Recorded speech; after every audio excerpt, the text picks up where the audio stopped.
Welcome to the Africa Leadership Dialogues. It's a great pleasure to be with you. My name is Julie Gichuru. Now, this week on the show, we speak to former UK Prime Minister Gordon Brown, and we get his insights into Africa, plus Africa's top 10. And this week we're looking at education champions, nations providing the best quality education on the African continent. Stay with us.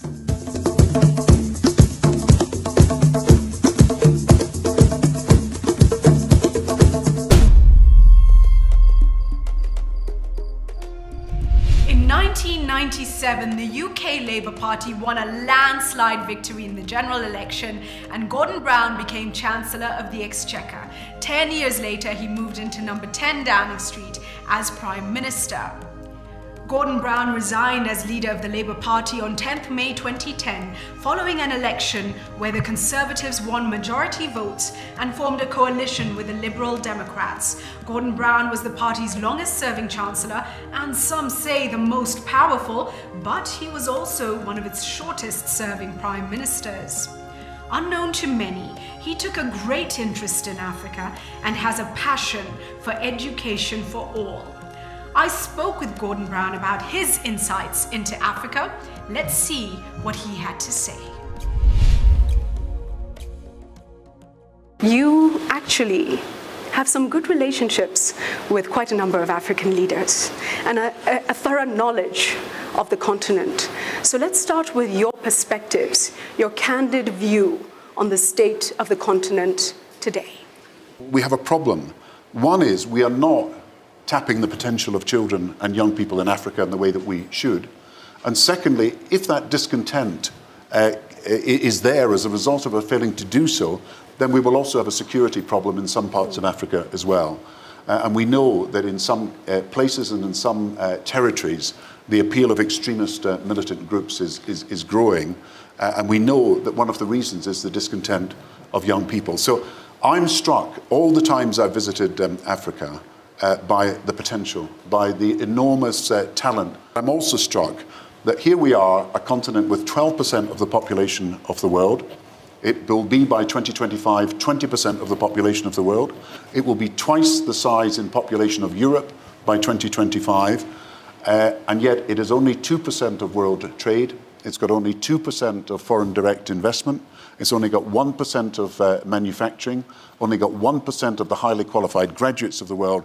So here is this enormous promise and potential, huge amounts of mineral and other resources, but we still have a long way to go to build the economies of the future and to tap that enormous potential of children. And I think that in addition to what we'll be talking about later today, where we're doing a session on infrastructure, and in addition to the attraction of private investment to Africa, we've got to leapfrog and we've got to talk about education as well. We've got to talk about the ability of young people to get the skills that are necessary that will attract in time the high value added jobs which are the future for every economy in the world. Now, you've touched really, I think, at the heart of the continent. It's our children and the fast growth of this continent in terms of population and how we're dealing with that right now. Let's take a look at other priority areas. What else do you think we need to be focusing on? I think you've mentioned infrastructure and other things. And what kind of leadership do we need as well? Well, I think we have failed in the West in many ways. So I think, you know, there's a story told about Richard Nixon, who came to Africa in the late 1950s, and he arrived in Africa for the independence celebrations for Ghana.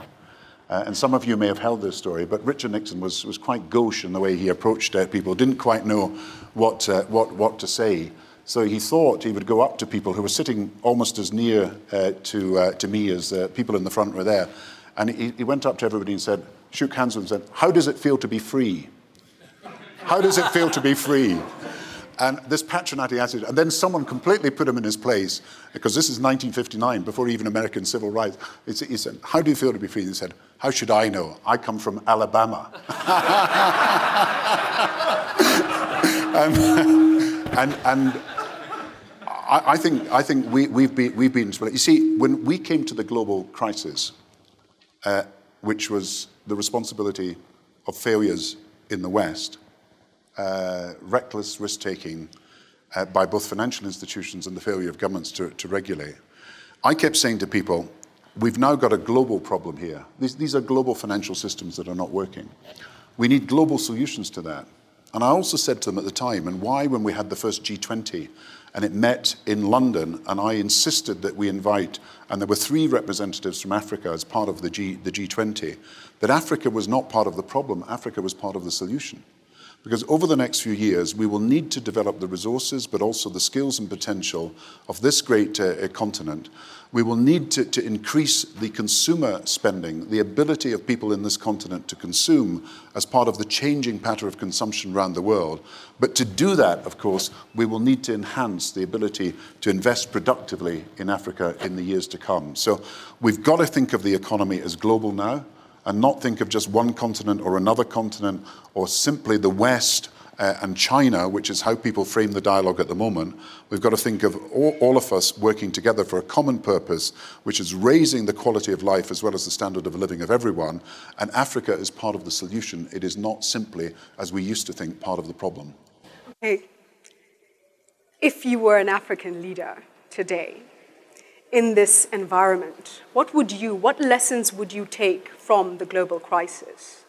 Well, the first thing is our interdependence, of course, and I think anybody sitting here knowing how the crisis swept across Europe and America, but also affected Asia, Africa, and Latin America. I just want to give you one more story, and then I'll stop telling stories, because it's 50 years since John F. Kennedy became President of the United States of America and gave this amazing inaugural address. And in many ways, the things that he said then come back to us. And the address was about Africa. It was about Latin America. It wasn't just about America. And of course, he said, ask not what your country can do for you. Ask what you can do for your country. Ask not what America can do for itself. Ask what we as Americans can do with the rest of the world. And then his call to public service is matched by his idea of diplomacy, never negotiate from fear, never fear to negotiate. But he also said, how can we help them? How can we save the few who are rich if we cannot help the many who are poor? And his inaugural address was about 50 years almost before its time, the interdependence of the world. And he went on and said, we used to have, this was after his inaugural address, we used to have a declaration of independence in America. Now we've got to have a declaration of interdependence. So I just want to reinforce that view that I learned from the world crisis, and I think we've retreated from that lesson, by the way, because it suited politicians in every country to think of their problems as national. So you hear about this problem, the British problem is now the British debt problem. It's not part of a global financial problem. And say in America, they now talk about the American budget issue, and they don't think that America's financial institutions and America's growth is dependent also on what happens in the rest of the world. So we've got to think about our independence. Then we've got to think, what contribution can each continent make to this new world? Now, Africa has got, I think, major decisions to make, because what's holding back Africa is, of course, its inability to trade successfully. Most of its trade is with the rest of the world in terms of minerals and oil. Domestic trade within Africa, if I call it domestic trade between the countries of Africa, is only 10 to 12% of its trade. The infrastructure that is available to trade internally is so poor that I think it's true to say that the transport cost per item for the production of an industrial a good or a saleable good, it's about 13% for the average or the typical good.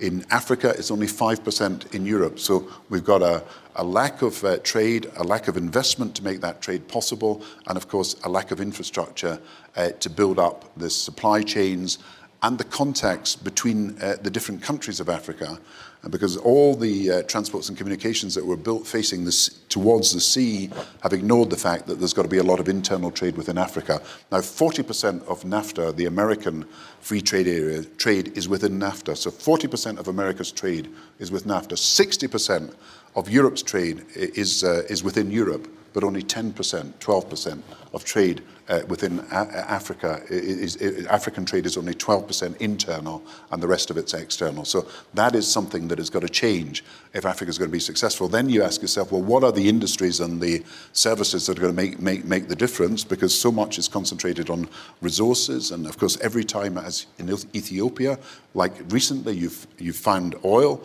or in Ghana, you've found oil that is adding to the resource reservoir of Africa, which is incredible, of course, right across the board, platinum and uranium, as well as gold and diamonds and everything else. But I think we need to look at how a supply chain can be built for areas of manufacturing, high valued added manufacturing in the future, and of course for services, where India has made a huge advance in creating a market for services, particularly in the IT areas, but it's something that every country's got to look at as well. Stay tuned for more from Gordon Brown.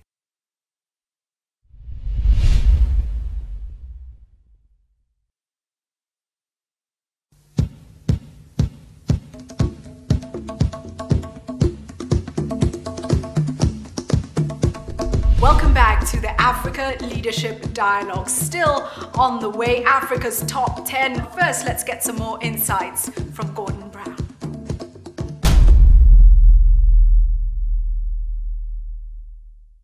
Now, one of the other issues we're dealing with on the continent and will be part of the transformation is succession. And for some political leaders, it's very difficult to give up the game. What would you say to them, having stepped out of the game, so to speak? I did not do that voluntarily. There was such a thing called the electorate.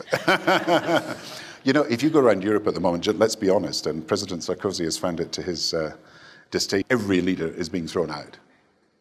I mean, that is what's happening. The global financial crisis, I think 25 of the 27 finance ministers have gone. 25 out of 27. I mean, football managers have a greater job security than politicians. And of the leaders, and President Sarkozy is only the latest, because we've seen Spain, Portugal, and so on and so forth. So when you talk about succession, you're thinking about people should hand over power at the appropriate time and not try to extend their remit by changing the constitution. I've just been in Mexico. I don't know if people know this, but the Mexican president can only serve one term. And so he's leaving. So he doesn't need to have the humiliation of losing, because he's got to go anyway. Which saves face. Which saves face. And every public representative in Mexico can only do one term. It's fascinating. In America, they probably got it right. 2 terms is about. I think people get fed up with you after a while, to be honest. And I think in a 24-hour news media, when it's every day, there's nothing that you're not asked about if you're a leader. I mean, there's nothing. It could be what's happening in the soap opera that's going on television, and you've got to be up on that and know or some sports event that that you should know about, because you could be asked about anything. So I think the shelf life of a modern politician, people are learning, is quite limited. Now you can be the leader at 40 or 50 or 60. But you're only going to get a small number of years now, and I think it's the way the media works, it's the way the personalization and the way people reflect the coverage of leaders is reflected. So I think even if African leaders want to stay on, or in other countries people want to extend their term, I think people will soon learn that there's a limit to how long the public are prepared to tolerate no matter how good you are, and no matter how successful you are. And I'm not saying that I was, therefore, but no matter how you perform, I think there is a shelf life for politicians. Let's take a look at young people on this continent. Let's look at our youth, and especially our teens, our 20-somethings, vibrant, ambitious, have a lot of energy, and really lacking opportunities. What message would you have for them? Yeah, I think we shouldn't forget that in 10 years' time, the population of Africa will be 1.5 billion, and 70% of that will be under 30. So there will be 1 billion young people under 30, many of them still teenagers, who will be looking for educational opportunities and also be looking for employment. And we've seen in North Africa and we've seen in the Middle East that when young people feel that they can neither get educational opportunities or even if they've had educational opportunities, can't get employment. Because in Tunisia and Egypt, youth unemployment 40%. Even in Saudi Arabia, it's 30%. Now in Spain, it's 50% youth unemployment. And where there is no opportunity, the frustration of young people will boil over. And of course, there will be a huge amount of emigration then, some of it legal, some of it illegal. But surely the best way is to try to develop opportunities in this continent where young people get the best chances. I said to the oil states, Qatar, Saudi, Kuwait, and UAE, the big oil states, after the discontent started in Egypt and Tunisia and was spreading across the region, that we really should create a North African and a Middle East development bank. And it should be dedicated to the infrastructure projects that are necessary in the region, but also to the training and employment of young people. And it should be financed by $10 billion each in dollars from the 4 major oil states. And that would be a commitment to the whole region, and this would be North Africa as well as the Middle East, that there will be opportunity for young people. And I feel it is a missed opportunity when we know there's so much infrastructure work needing to be done, and we know there are young people ready and waiting to get the skills or to use the skills they have to do it. But that's, in a sense, an opportunity that comes from the massive oil wealth that exists in that part of the region, but it's not being taken up. And I think we're missing an opportunity to prepare and equip ourselves with the infrastructure we need, and of course the investment in young people to get them jobs for the future. I was remembering when I was saying this, Ronald Reagan was president of America, and Olof Palme was the Prime Minister of Sweden. And Olof Palme wanted to persuade the Americans to do what I'm rather suggesting at the moment, to put resources into Africa. And he went to see Ronald Reagan in the 1980s at the White House in America when he was Prime Minister of Sweden with this great proposal, something similar to what I'm talking about. And just before he came in to see Ronald Reagan turned to his officials and said, "This man Palme from Sweden, isn't he a communist?" And his officials said to him, he said, "No, Mr. President, he's an anti-communist." And Ronald Reagan said, "I don't care what kind of communist he is." and Reagan said to Palme, what do you want? What do you want? And he said, "I want every child to have the chance to realize the potential." And this is, I think, the lesson of the crisis, actually, that where there is oil wealth, and it's in the region, obviously, we should be doing more to make sure the opportunities available for young people for the future. Well, we've so quickly come to the end, but I want to ask you to paint a picture of the future Africa, say 10 years down the line. What would you ideally want to see?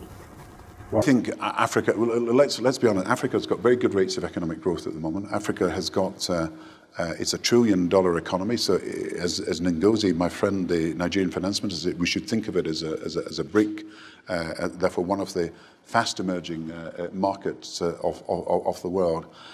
But it doesn't have the level of international investment it needs. It doesn't have the share of world trade that it should have. It doesn't have the skills that are necessary to create the value-added industries that builds on this natural advantage that comes from resources.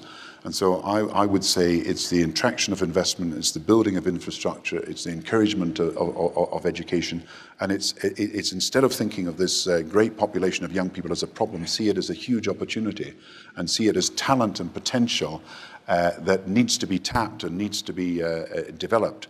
And if we could create opportunities for young people, then Africa, I think, which will be a fifth of the world's population, then a quarter of the world's population. It will be double the size of Europe by 2025, treble the size of Europe by 2050.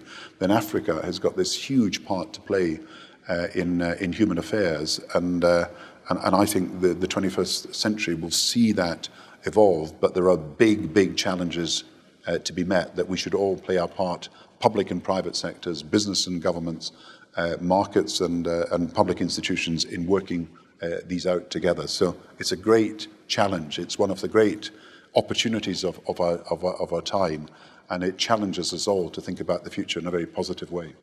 Well, thank you so much, Gordon. My name is Julie Gichuru. It's been an absolute pleasure going through your insights into Africa. What do you all think? Shall we give him a big hand? Thank you.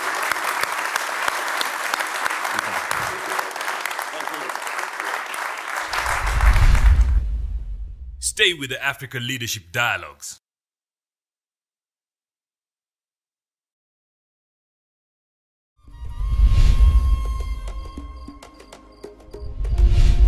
Well, candid thoughts there, and some interesting anecdotes as well from former UK Prime Minister Gordon Brown. He's currently engaged in several development activities under the banner of the Gordon and Sarah Brown Foundation. To take part in our weekly hangouts, go to our G+ page, Africa Leadership Dialogues. On Facebook, Africa Leadership Dialogues. On Twitter, @AfricaLD.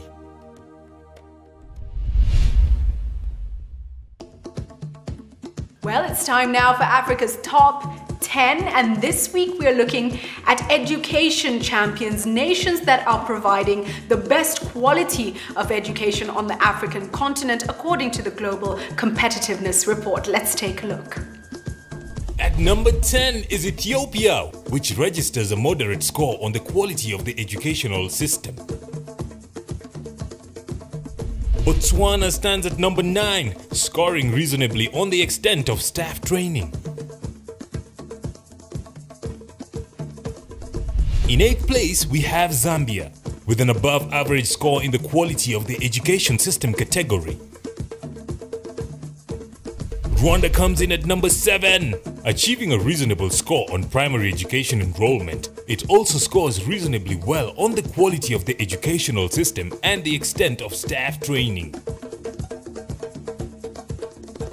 At number 6 is Mauritius, which registers decent scores on the extent of staff training and the quality of the education system. The quality of maths and science education also achieves reasonable scores. Malawi stands at number 5, with a decent score on the quality of the education system and registering acceptable scoring on maths and science education and extent of staff training. Tunisia is in 4th place, ranking incredibly well on the quality of math and science education. It also scores well on primary education enrollment, the quality of management in schools, availability of research and training services, and extent of staff training. Zimbabwe comes in at number 3. In spite of many challenges, the country still ranks well in terms of education, with a strong overall quality of the educational system and a decent quality of maths and science education. At number 2 is Gambia, ranking reasonably well on the extent of staff training, quality of the educational system, and quality of management in schools. And ranked at number 1 in Africa for quality of education is Kenya. Ranking well on the quality of the educational system, it also scores reasonably well on the quality of math and science education and availability of research and training services. There you have Africa's top 10 education champions.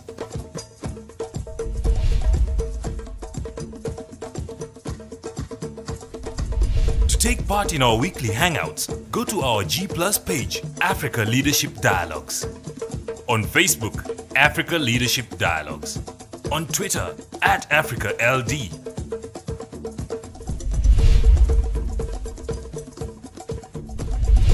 It is important for education in Africa to be revised and revamped so as to be in sync with the dynamics of the modern world today. Modern technology and other aspects of the changing world, such as climate change and business management, should be integrated into the basic education in Africa. Mostly, the aspect of education that can equip all to be entrepreneurs, exploit the untapped talent, maximize potential of different people, and help drive economies to transform Africa. education that can nurture leadership skills to give needed expertise. Well, that information is certainly an eye-opener, with education being a key driver of development on the African continent. Well, that said, we've come to the end of the show. Thank you for being with us. It's always a pleasure to be with you. And we leave you with a quote from the great Congolese independence hero and Pan-Africanist Patrice Lumumba. He said, "The day will come when history will speak. Africa will write its own history. It will be a history of glory and dignity." Powerful words. God bless you and God bless Africa. We'll see you again next week. I'm Julie Gichuru.